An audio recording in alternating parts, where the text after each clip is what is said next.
নমস্কার বন্ধুরা, ফুড ক্যানভাসে আপনাদের সবাইকে স্বাগত জানিয়ে শুরু করছি আমার আজকের ভিডিও। সামনেই আসছে গণেশ চতুর্থী, আর সেই গণেশ চতুর্থী উপলক্ষে আমার রান্নাঘরে তৈরি হচ্ছে মতিচুর বা মিহিদানার লাড্ডু। খুবই সহজ পদ্ধতিতে এটা বানিয়ে দেখাবো, যেটা বাজার থেকে কিনে আনা লাড্ডুর থেকে অনেক বেশি সুস্বাদু হবে। প্রথমে একটা বাটির উপর রেখেছি একটা ছেঁকনি, আর এর মধ্যে আমি নিয়ে নিলাম 1 কাপ পরিমাণ বেসন। আপনারা যে কোনো কাপ বা বাটিতে মেপে কিন্তু এই বেসনটা নেবেন, কারণ এই মাপেই কিন্তু পরের যে উপকরণগুলো সেগুলো দিতে হবে। বেসনটাকে খুব ভালোভাবে চেলে নিতে হবে, কারণ বেসনের মধ্যে যদি দলাভাব থেকে থাকে তাহলে কিন্তু এই মিহিদানাটা একদমই ভালো তৈরি হবে না। এবার আমি দিয়ে দিলাম 3/4 কাপ জল। 1 কাপ বেসনের জন্য 1 কাপ জলের প্রয়োজন। এখানে আমি প্যাকেটের যে বেসন কিনতে পাওয়া যায় সেটা নিয়েছি, সেই জন্য আমি 3/4 কাপ জল দিলাম। কিন্তু যদি লুজ বেসন আপনারা কিনে থাকেন সেক্ষেত্রে কিন্তু 1 কাপ পরিমাণ জলই লাগবে। প্যাকেটের বেসনটা একটু বেশি মিহি হয়, সেই জন্য জলের পরিমাণ একটু কম লাগে, আর যে লুজ বেসন কিনতে পাওয়া যায় সেটা একটু মোটা হয়, সেক্ষেত্রে কিন্তু জলের পরিমাণটা বেশি লাগে। আপনারা জলটা যখন দেবেন তখন কিন্তু খুব বুঝে দেবেন, আর একসাথে কোনোভাবেই জলটা দেবেন না। অল্প অল্প করে জল দিয়ে খুব ভালোভাবে এটাকে মিশিয়ে নিতে হবে, যাতে এর মধ্যে কোনো লাম্পস না থাকে। ব্যাটারটা আমার রেডি হয়ে গেছে। এটা কিন্তু খুব বেশি ঘন হবে না, এটা একটু পাতলা হবে।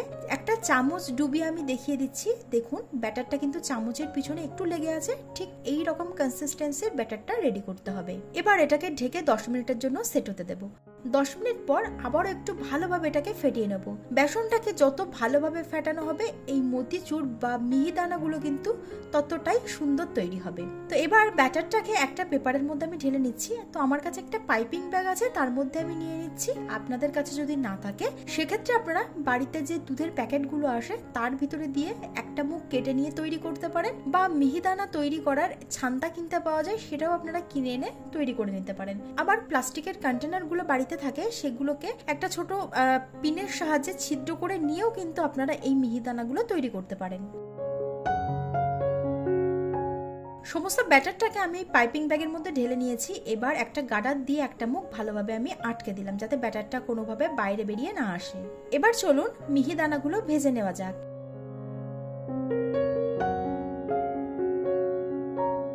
এবার একটা কাঁচি দিয়ে ছোট্ট করে এই মুখটা কেটে নিতে হবে। যতটা সম্ভব ছোট করা যায় ততটাই কিন্তু ছোট করে এই মুখটা কেটে নেবেন। একটা কড়ার মধ্যে আমি বেশ কিছুটা পরিমাণ রিফাইন তেল গরম করতে বসিয়েছি, মিডিয়াম ফ্লেমে রেখে।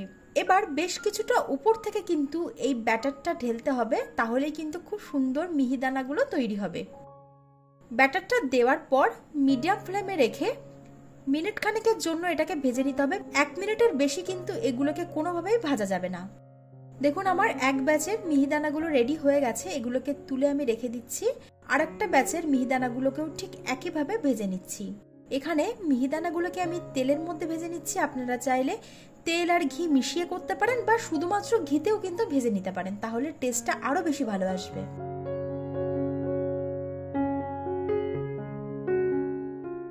এখানে সমস্ত বুন্দিগুলো বা মিহিদানাগুলো আমার ভাজা হয়ে গেছে। দেখুন কতটা ঝরঝরে তৈরি হয়েছে, আর একদম ছোট্ট ছোট্ট মিহিদানা রেডি হয়েছে।